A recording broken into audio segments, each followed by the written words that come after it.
Welcome back to day 2 with the Schifsky crew. So we're back out here on the basement dig.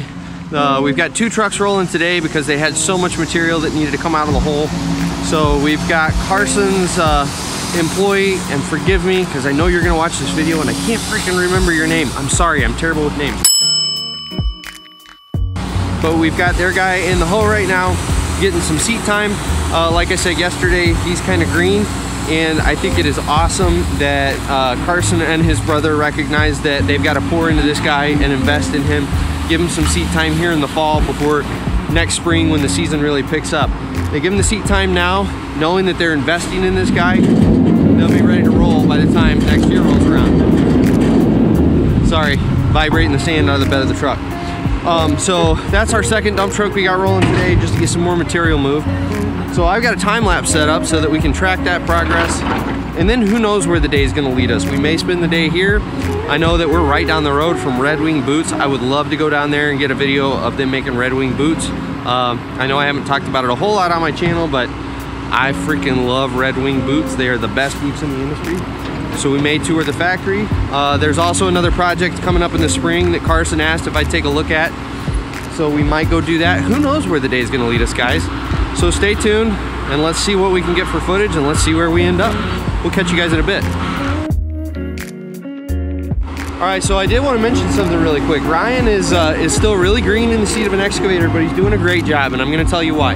So if we watch him for a second, see how he's keeping the bucket nice and high. When you first start loading trucks, one of the worst things you can do is obviously slam the side of a truck, because trucks get dented, you have sideboards or side rails that are gonna get busted. That's when you piss off the truck drivers. That's when you really get yelled at because you're actually costing them money. Now, if you keep the bucket high and you bomb a bucket into the truck and it jolts the driver, yeah, he may come out of the cab and bitch at you for a second, but you haven't f***ed this truck up.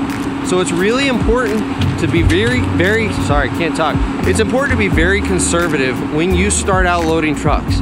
Go nice and easy. You see he's not flying around, he's not trying to be a speed demon. He recognizes the fact that he's new, he's still learning, he's going nice and slow, he's being conservative. So that's one of the biggest pieces of advice I can give you if you're new to running equipment is everyone gets in the seat and feels rushed. They feel like they're going too slow and everyone's got these high expectations and you're failing. No, that's not the case. The best thing you can do is take it slow, take it easy, learn your craft, hone your skills before you start speeding up. No one's gonna rush you, and if they do, tell them to f*** off. You're learning. It's okay. They went through the learning curve too. It is what it is. So that being said, we're gonna watch him load trucks on the time lapse, and we'll catch you guys here in a bit.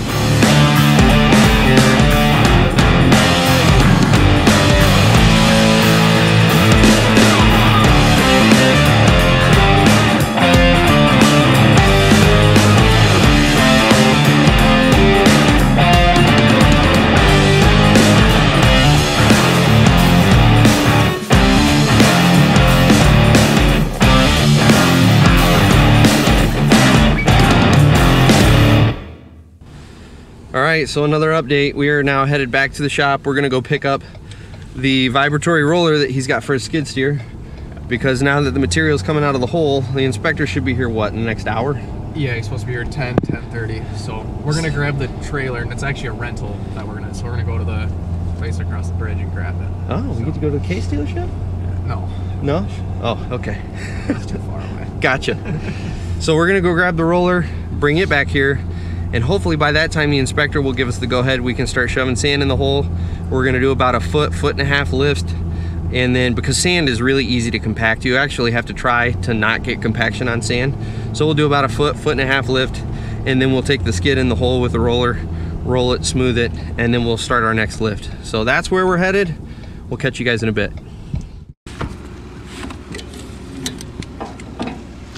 Like really hard to do this one. There we go.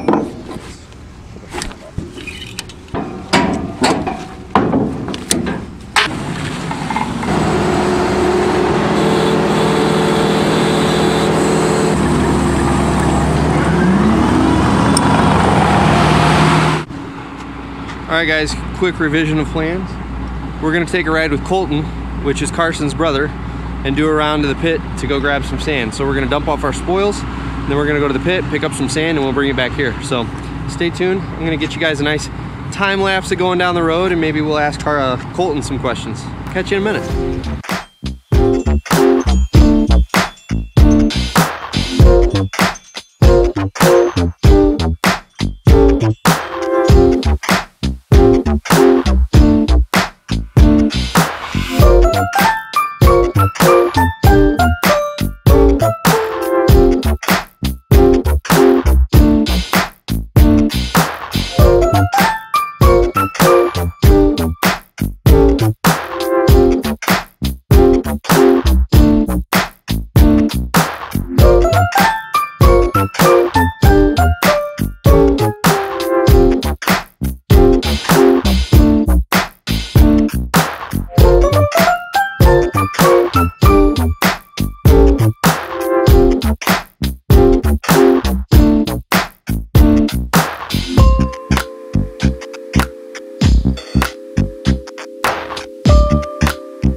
So all I'm doing, we've got a fair amount of sand stacking up on site, so we're having to put it in the road, which is fine, but I also don't want to block the neighbor's drive, so I'm just going to try to shove some of this up and make some space while Carson's loading the truck.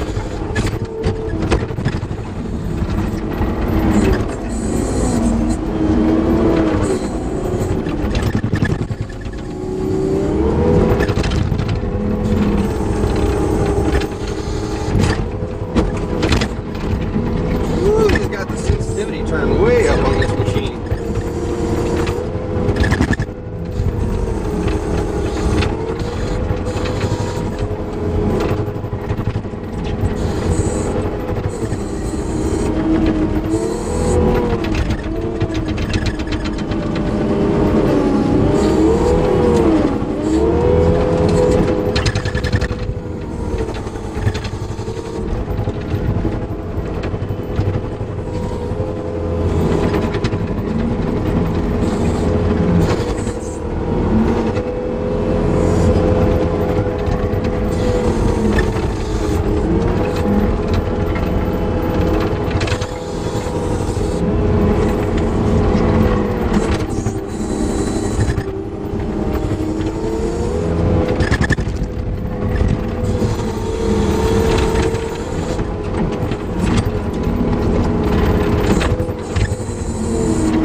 Loads this truck, we're actually going to put this machine down in the hole and actually start loading that sand. So we shouldn't need to put any more in the road.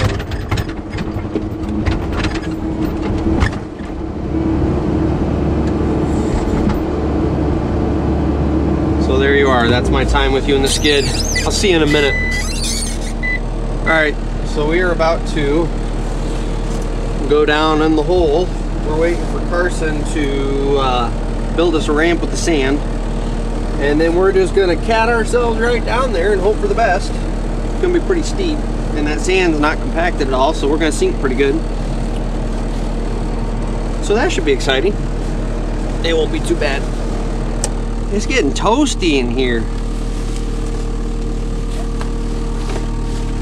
I apologize for skid steer audio. I know it always sucks, guys. It is what it is. I can only do so much. Next thing I know, you guys are gonna want me to go buy expensive lav mics and all sorts of stuff, and I just can't do it right now, guys.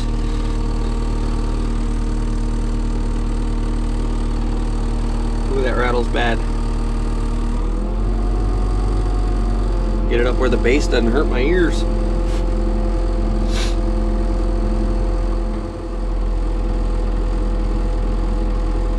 Alright, I'm gonna cut the camera off because I thought he was gonna be faster than this, and now we're in this awkward waiting period where I've left you with this big pregnant pause, and then we just sit here. So we're gonna cut the camera and I'll turn it back on when we're ready. How about that? Oh, he's moving. Maybe he is ready now that all I had to do was threaten to shut off the camera.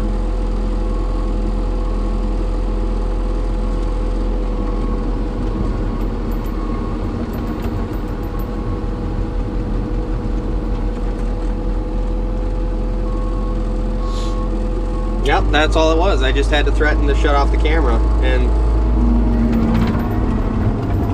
alright, let me see if I can fuke something up here.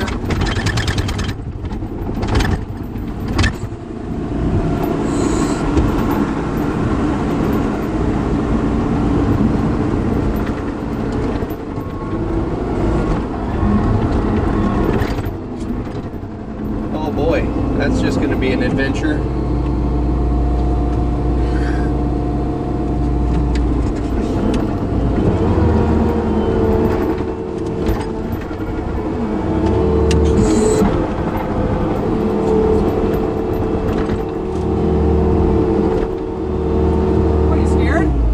That's non-compacted sand, man. I'm afraid I'm just gonna tumble. If you're comfortable with it. I'm not gonna put myself where I screw your machine up. That's the one thing about the case machines. It's the one thing. Camera's rolling. Yeah, I know. Camera's rolling.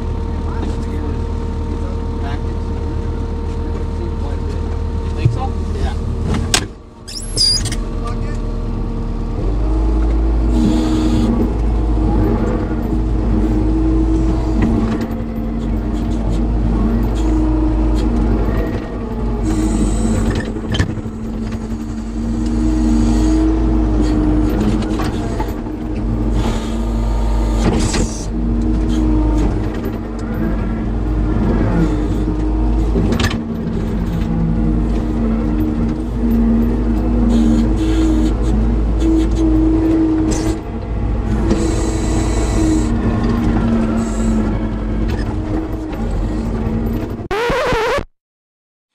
Okay guys, I wanted to take this as a very teachable moment just because this is something that you don't often get to see and most operators won't actually admit to. It is okay to not be comfortable in a situation even as a seasoned operator. So you guys that have been around my channel for a while know that I've been in the industry for about 10 years. I've run a lot of different equipment. I've been in a lot of different situations. But when it came to this particular situation, Carson has some advantages. First of all, this is his piece of equipment, so he's going to be a lot more risky, I guess you could call it, with his piece of equipment. You know, I don't want to put myself in a situation on a job site where I go and topple over a skid steer that belongs to someone else. Obviously, you're going to take a few more gambles when it's your own machine. The second thing I want to point out is Carson has way more seat time in a skid steer than I do, particularly this machine because it's his machine.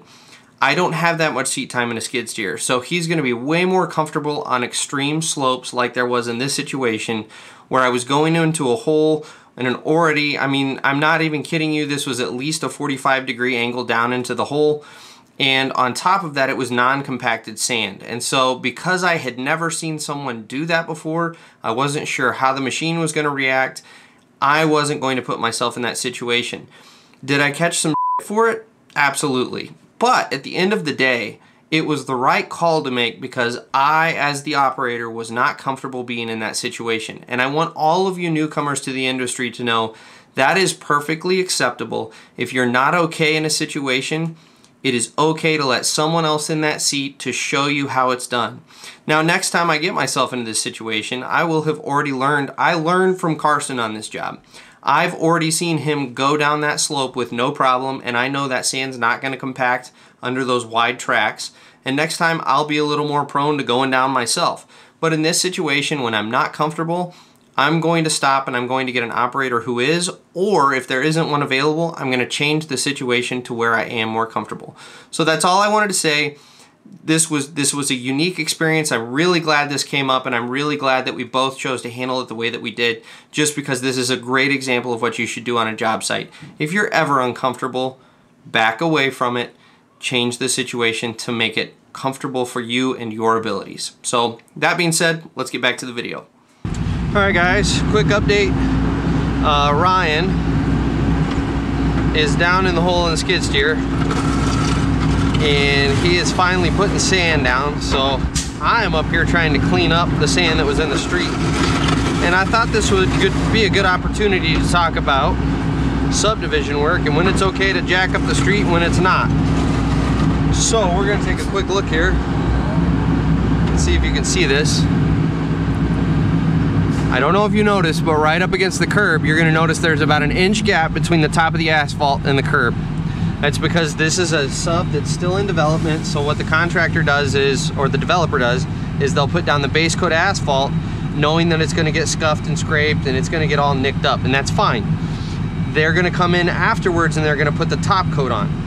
Since this is just the base coat, I can get out here, and obviously I'm not going to use my teeth and really jack up the base coat, but I can use the back of the bucket and I can scrape this. I can scrape it with the skid steer bucket, and I don't have to worry about tearing this asphalt up too bad.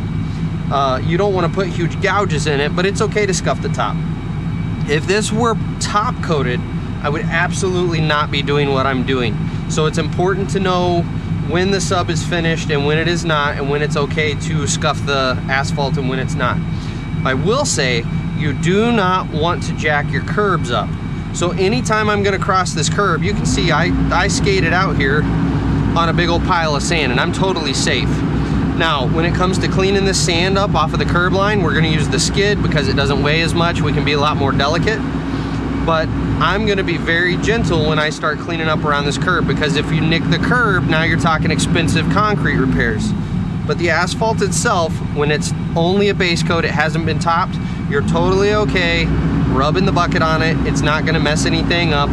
It's not a big deal. So that's what I'm doing right now, is I'm just taking the back of my bucket and I'm just dragging it with, I'm not putting a ton of down pressure. You can see I'm not lifting myself up. I'm just putting enough down pressure that we're scraping that asphalt smooth, and then any cleanup work can be done with the skid steer and the broom.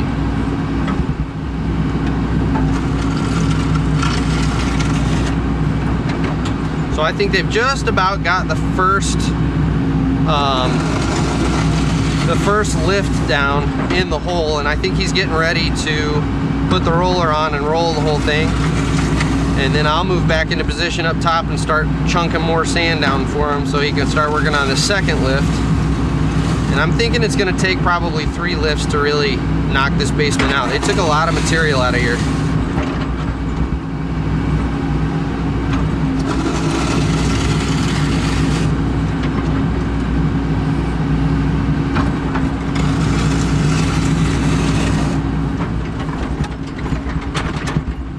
Going to try to even my tracks out so that when I drag my bucket, it's relatively flat. Otherwise it totally defeats the purpose of what I'm doing, and it's going to leave a big windrow in the street.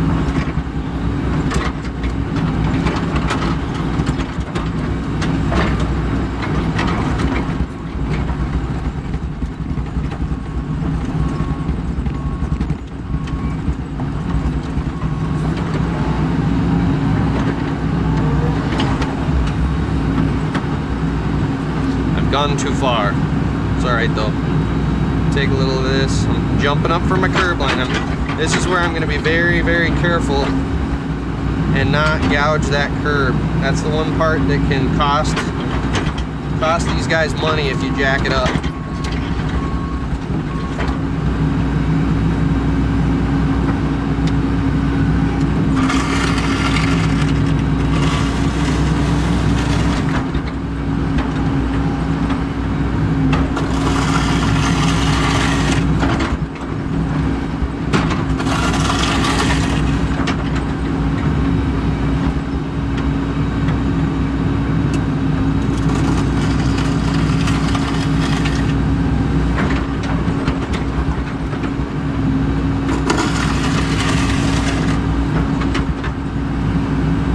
So if I am gonna take a full bucket here, obviously I don't wanna put my teeth down, so I'm gonna take my bucket flat, drag it back, again, being very aware of where the curb is. We'll fill our bucket, and we're gonna throw it as far as we can behind us.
Alright guys, time for the typical end of day wrap up video.